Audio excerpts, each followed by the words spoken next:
out here today just north of Bishop, in between the Sierra Nevadas to our west and the White Mountains to our east. We're visiting Fish Slough milkvetch, a rare plant that occurs only here in Fish Slough.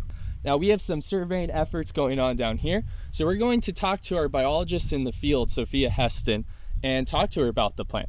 Come along with us. We are the Reno U.S. Fish and Wildlife Office, and we're traveling across California and Nevada's Great Basin to visit unique and rare species.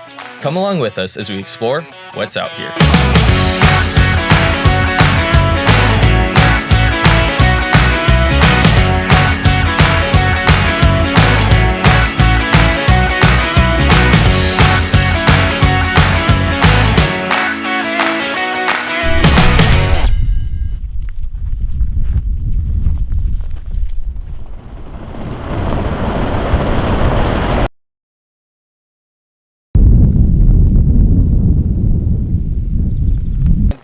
What plant are we looking for out here? So today we're going to be doing some monitoring of the Fish Slough milkvetch. Milkvetches are part of the Fabaceae, which is the pea family. So, you know, when you go home and you eat some green beans, it's all part of the same family. So this plant is sprawling and it is close to the ground, and it has these really beautiful pinkish to purple flowers that, you know, they're little pea flowers. And they make these really cute pods that have a lot of speckles on them. Sam here is setting up a tape to be able to measure our plots. We are setting up a new macro plot right here. So we are trying to get a better idea what is happening to its populations. So if it's staying the same or increasing or decreasing. We just need a better idea of what's happening out here so that we can better manage the land to make sure this species doesn't go extinct. One of the biggest threats is climate change. You know, we're seeing a lot less precipitation, maybe not this past winter, but it's coming in much different intervals than it used to. And so climate change is a huge factor for this species. And the issue when a non-native plant comes into an ecosystem is that the native plants there can't really compete with it. And so, you know, there's not a whole lot of really great resources out here, and so all of the plants need every ounce of water they can get, and when a non-native plant comes in and is a better competitor for those resources, it makes it so that the native plants die off because they can't get the resources that they need. And who are we out here with? Who is all involved in the surveying effort? Yeah, we have a lot of folks out here. So it's BLM, LADWP, so the Los Angeles Department of Water and Power, as well as California Fish and Wildlife Service. We have some folks from the tribes out here, and we have a couple of AmeriCorps members out here helping us today. And right here, try not to distract him, but we got Martin. Yes, Martin is our BLM partner on this project. I'm Martin Oliver. I'm the botanist for the Bishop Field Office. We were having some fun before. We were. About how hot it is. It's hot. It's probably 100 degrees or a little over 100 degrees, but that's pretty normal for Fish Slough in July. We're going transect, essentially meter by meter through this macro plot and seeing how many plants are in each meter. And so we'll do, in this macro plot, we're doing our best to count all the plants within it. It definitely can be a fine-tooth comb at times where you're just down on your hands and knees looking for plants. So, yeah. And that's what you folks down here in Bishop call fun. Yeah, that's what we call fun. That's what we call we get to come out, and it's great. Obviously we have a great partnership of folks. You're exhausted by the end of the day. Like, it's not that physical of work because you're moving slow, but it's just between the heat and staring at the ground. Mm-hmm. Certainly in the years of doing the census, or the last time when we did that in 2016, I would frequently go to bed at night, close my eyes, and see milkvetch. So this right here is our Fish Slough milkvetch. It's kind of growing in with these other grasses and sedges.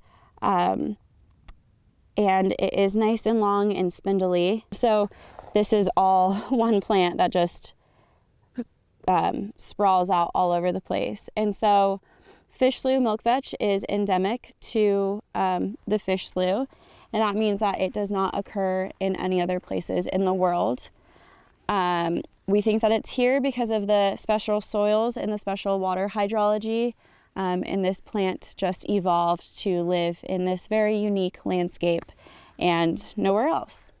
It's obviously adapted to this really dry environment that is, reliant essentially on groundwater and can do well and survive in these alkali soils that we have out here. These conditions are created, due to the Sierra Nevada mountains to the west and the White Mountains to the east, and that when the storms come off the Pacific Ocean, they're going to drop all their most of their moisture on the west side of the Sierra Nevada, and then when the time it reaches here, the storms reach this area, there's not going to be much moisture left. The geology of the area has kind of created this unique habitat, and that's where these plants occur. That pod is it's a seed pod, and so that's how it reproduces. These plants reproduce by seed, and so these beautiful little purple flowers hopefully will get pollinated, and then they will turn into a fruit, which is the seed pod, and then those pods will open up and the seeds will scatter, and then hopefully we have new baby Fish Slough milkvetches to survey next year. I got into botany because I like looking at plants, and I found that to be a lot of fun. Kind of every year I dread the heat, and I'm like, oh my gosh, we're going out to this 105-degree place, and then I get out here and it's super hot, but I love it because I get to look at plants, and that's what's really fun. It sort of has this timeless feel out here. I mean, I think we were talking a little bit about this yesterday. To some degree, it's like you just look around and it's just amazing. Mountains on all sides, and we're just kind of in this crazy alkali meadow habitat, and I feel lucky that we get to come do this. I feel very fortunate that I get to come out here and not only look at the Fish Slough milkvetch, but the other endemic species that are in this slough. They're not found anywhere else in the world, and we have quite a few hidden gems in Nevada and California. Part of the work is just feeling like I am actually making a difference out on the landscape.